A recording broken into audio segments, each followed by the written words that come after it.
Zmeul, and I'm senior analyst in Gamigo. During like 15 years of experience in mobile games development, I'm always interested in market development and how does the games succeed each other, becoming successful, and like what are the tricks and so on, and trying to understand. So I'm questioning myself and then like trying to find out what's going on. And this one is just my little study of this stuff. Yeah. So you will see my questions later. So for those of you, probably nobody here doesn't have this knowledge, but still, it's like. Top grossing chart is the chart in your app store on iTunes and Google Play. They're actually showing you the games that are sorted by the revenue, and this chart is for updates for like around 1 hour, something like that, as I saw it. And there are some services, so you actually can't go there and say like, okay, I want to see what's going on, what was going on yesterday at the same time, what was the chart. But there are some services that actually let you do that, and those services are Data and Sensor Tower and so on and so forth. So they actually for also estimating the revenue based on that. But revenue is not our focus right now. For me, it's more important like how does the games are going in dynamics up and down.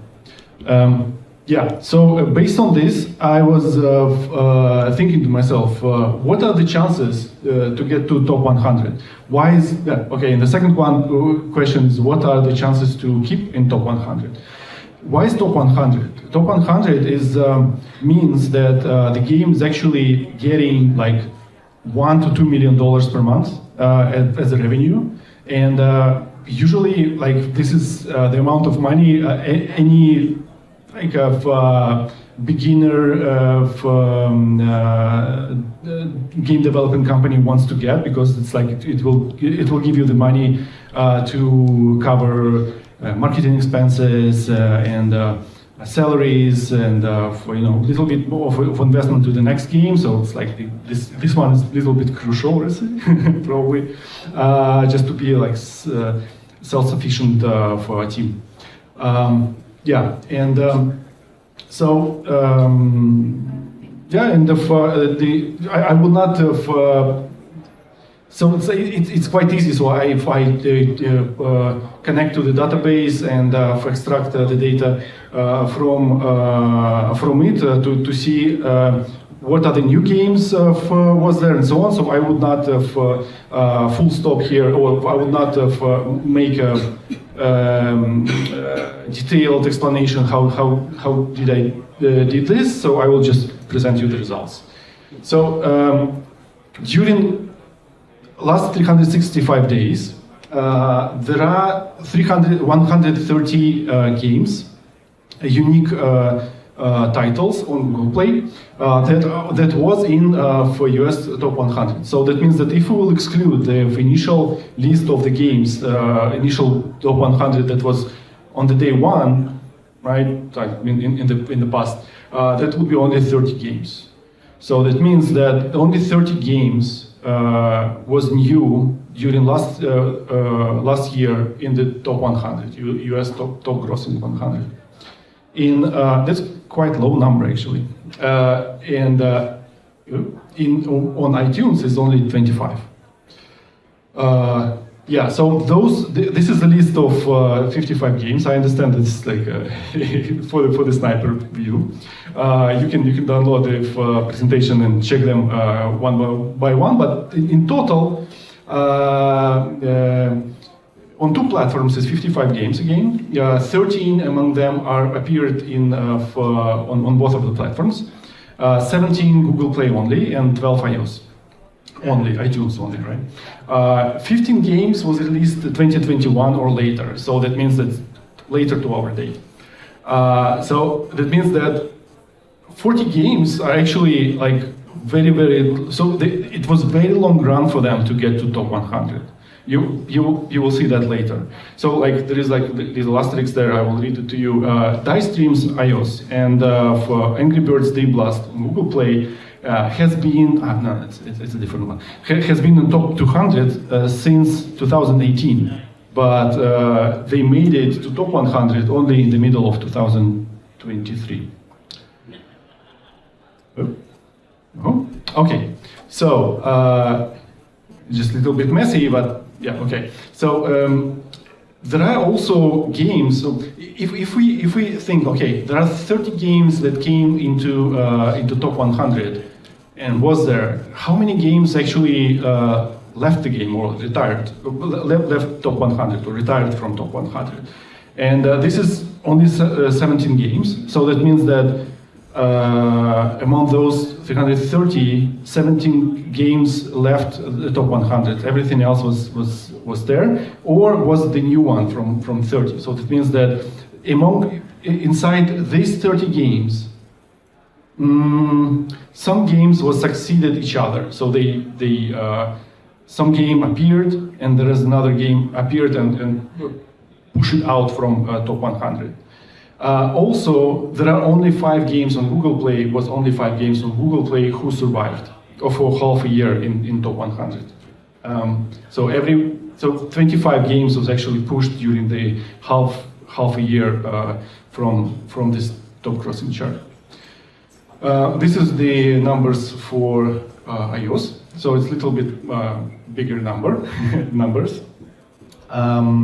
Yeah. So what are those survivors? It's actually very convenient, because if that would be a big number, then it would be hard to go through them. But we can actually do that because it's only 14 games.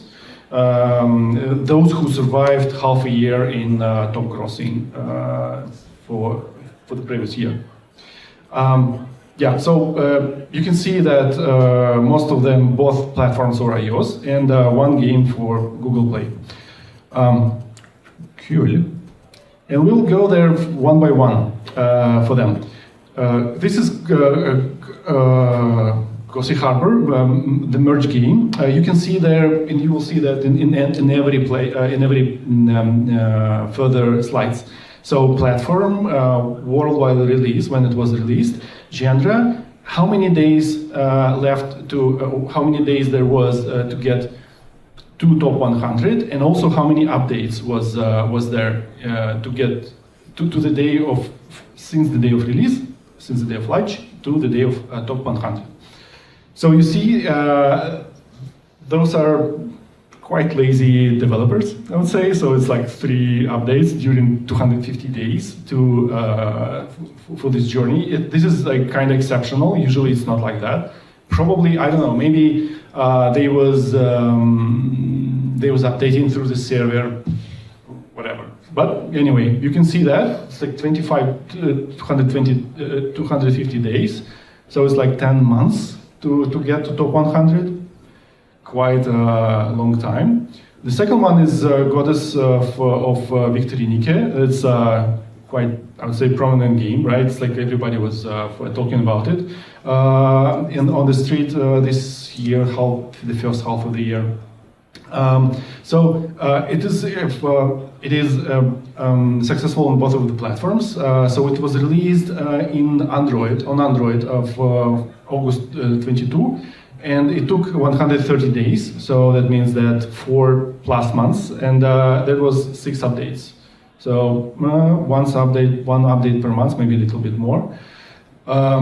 Yeah, this is the Forex strategy, Stormshot, also both platforms, and so 180 days for iOS to get to the top 100 and 11 updates.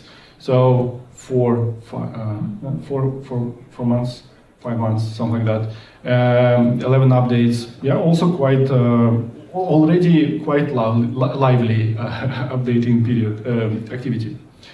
Marvel Snap, very fast to get to the top 100 for like 1.5 months and 8 updates. So people was doing a lot of updates to in the very beginning of their launch, and listening the audience, and also like tuning for the balance and so on and so forth. So and for sure a lot of budget. So probably that was the reason. Monopoly Go, yeah. So for Android, they released quite long before they get to this successful point, I would say, like on my point of view. So Android released in July 2022, and that was like one update per 10 days. So that's already quite an average, I would say. Usually it's like one update per 2 weeks on my experience there was, but for the companies is like comfortable, but they was more active. Call of Dragons, yeah, another Forex strategy, a little bit more than 3 months, and 20 updates. That's already quite a lot and intensive. Dice Dreams, yeah, this one is like having a lot of history to get to this successful point, and 80 updates. I can't even actually calculate like what was there, because it's like there was long time period without updates, and with updates and so on and so forth. So you can see that maybe you can see if you're lucky enough to have this vision. Yeah. So there is a bubbles on the bottom, and this is number of updates. Actually, every bottle is updated. Also, triple match 3D. Yeah, it's also like 210 days for one update per 2 weeks. Released in February 22. Yeah, April, February. Yeah, so whatever. And also almost a year to get to this point of successfulness. White House Survivor also a lot of brought a lot of attention to the game from the analysts, I would say. Forex strategy, third one. Yeah, so it took 140 days and 12 updates. Angry Birds Dream Blast, also one of the longest period to get to top 100. It actually was like in top 200 and then going slowly higher. Probably several teams actually changed to get the game to the point it is right now. Survivorio. So yeah, 19 updates and 10 months, something like that. Yeah, so the results. 5 games succeeded in both of the platforms, 6 games on iOS, 1 game on Android. Released in any random period from 2018 to 2023. There are 3 strategies, 2 board games, 2 merge puzzles, 2 RPGs, 1 collective card game.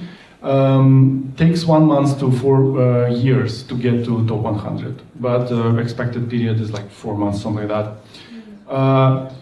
And this is something that is not here, but I just noticed that the later period, so RPG, revenue per download, not aggregated, usually grows constantly during that period of time. So and it can grew up from like 5 times, maybe 200 times for some of the games higher, and that means that if the game is actually stopped growing in RPG for more than, let's say, 10 weeks, that means that probably it will not appear in top 100. Again, it's only 14 examples there.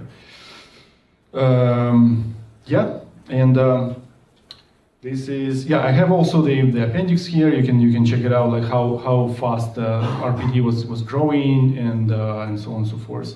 So what I wanted to say as a conclusion here, thing is that you can see that, yeah, wait a second, I did calculation.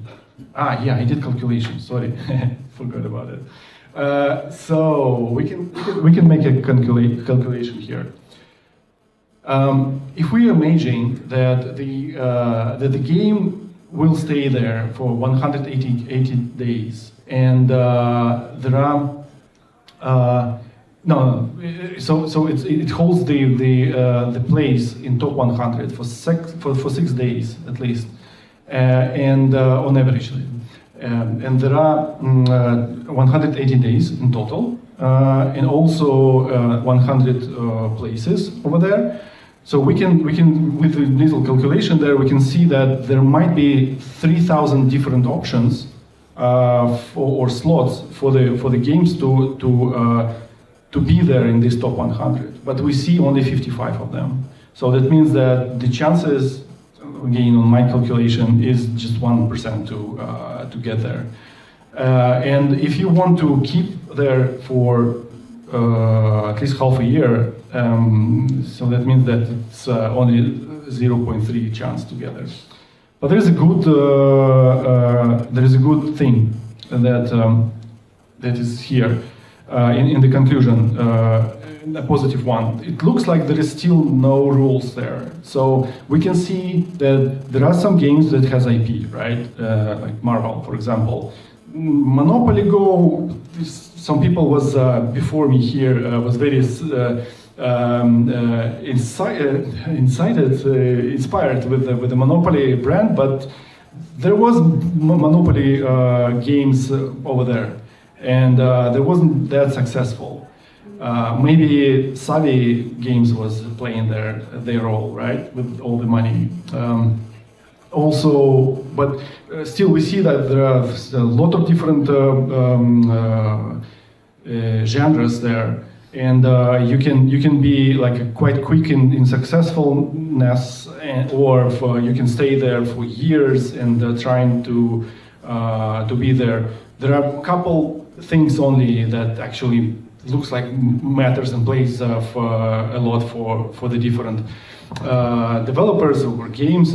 One is that you have to be quite active in terms of updates, and also you have to be precise and trying to achieve and to succeed. Everything else is just like, this is your field, and you can do any game in any genre, with IP, without IP, any platform, one platform, both platforms, and so on and so forth, and become successful. But the chances are quite low. This is it for me.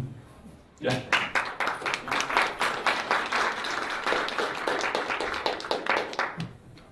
Trying to find a mic that works. There we go. Thank you very much. We do have time for questions if anyone. Oh, we do have questions. Allow me to come to you with a mic. Yes. First of all, thank you for such a thorough research. It's really, really helpful. Not a lot of people do it. Not a lot of people like to dig in. And my question is, a lot of games, well, they usually they don't start off in the US. They start off in tier 3, tier 2, you know, to kind of like polish up their game, etc., and then only launch it in the US.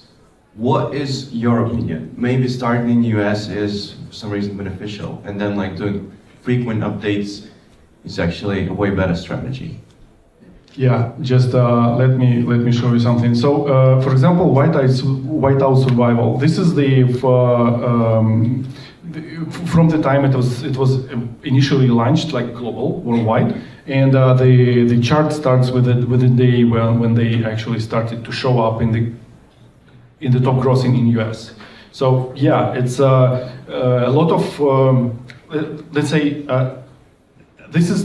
it will not give you any